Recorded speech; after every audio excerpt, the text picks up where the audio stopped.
and the other one is Ashkenazi, who came from the Central Europe, from Austria and Germany and these places. Jews and Christians and all other non-Muslims historically enjoyed a high degree of freedom that is unfair to compare to the degree of freedom that different religions and nationalities enjoy, for example, in the United States. Because the humanity, in my personal explanation, in the modern terms, has reached a certain degree of understanding the equality between the different religions and backgrounds that had no parallel in the history.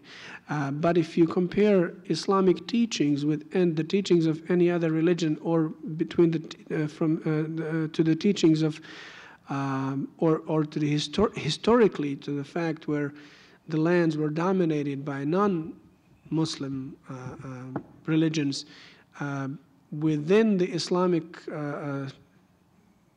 empires, non-Muslims enjoyed the highest degree of freedom throughout the history. This is all I can say in that regard. Of course, the current relationship between, for example, Muslims and Jews is quite, I would say,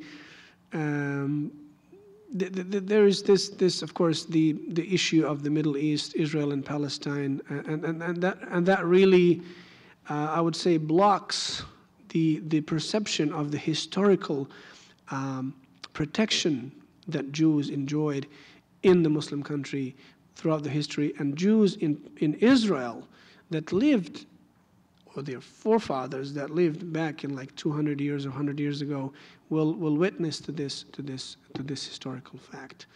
And the third question, I think you have probably come across this word kitman that you can find in some I would say books, really, that means like hiding something that you believe. The Sharia law, the Islamic teachings, the Islam as a religion that I learned and I studied and I read in every single book that is that has some authority, that has no basis.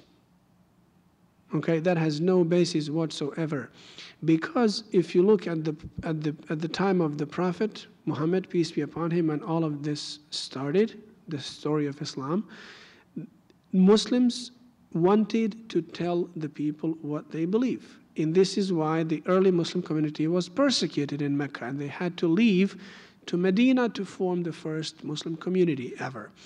So that word has no basis in Islamic teachings.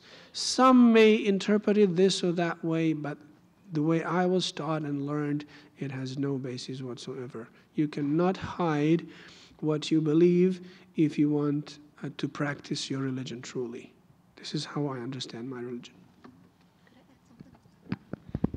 I just want to add to the question about the relationship between the Jews and Muslims. Obviously, this is just my opinion. I'm not an expert or have a lot of knowledge about it. But I think I will agree with the Imam that the relationship between Muslims and Jews is always viewed through the prism of the conflict in the Middle East. And many of you, and for me personally, I think there is more to our relationship than that conflict. It's a big part of it, but there's more to it. And I'm personally getting involved lately with interfaith work, where it's across different faith and also include people of non-religious denominations, but also I'm trying to focus more on Muslim and Jews, Muslim and Jews relationship.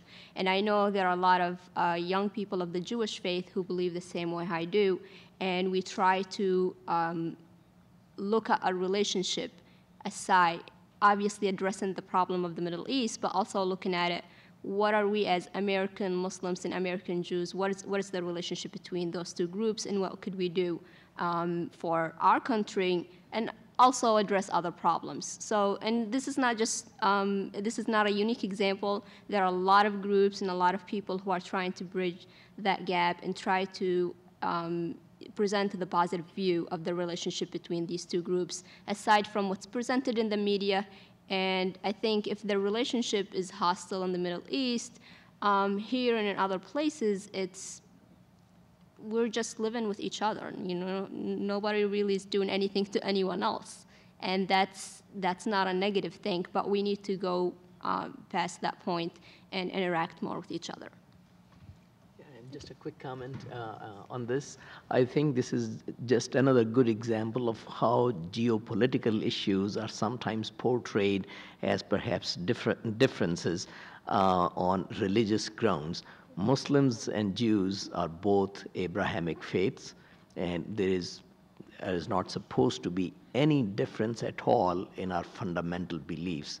So a husband and wife can fight, and the two countries can fight for geopolitical reasons, but that's a totally separate discussion from what the religions mean.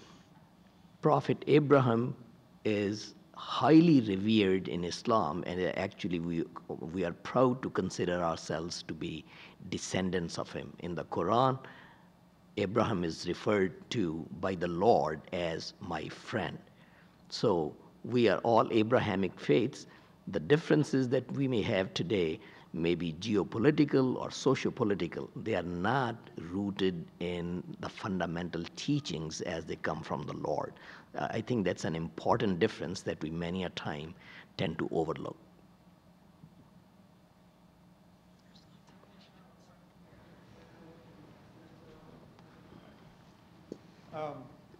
I don't know who does your PR, but they suck at it.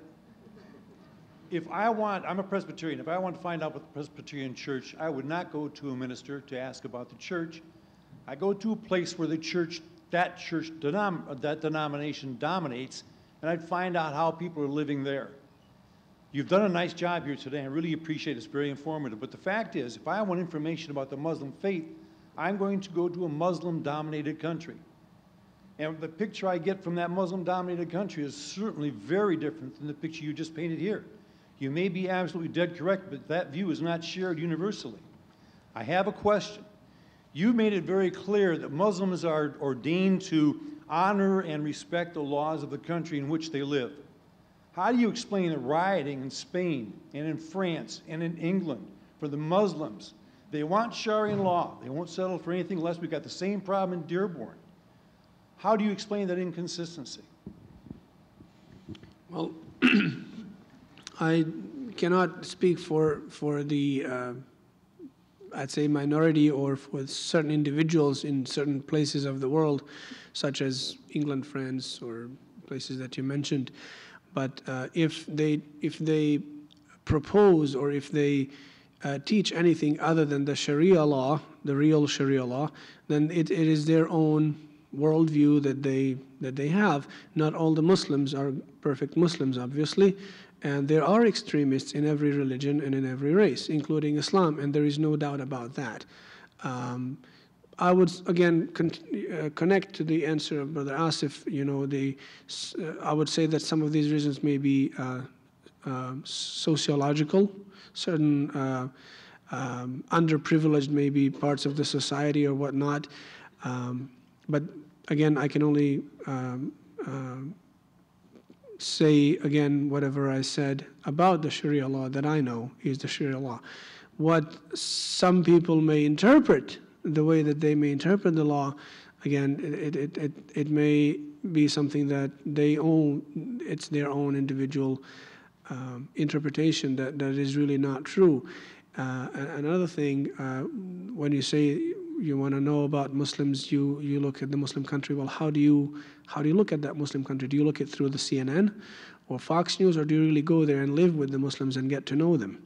These two are totally different things.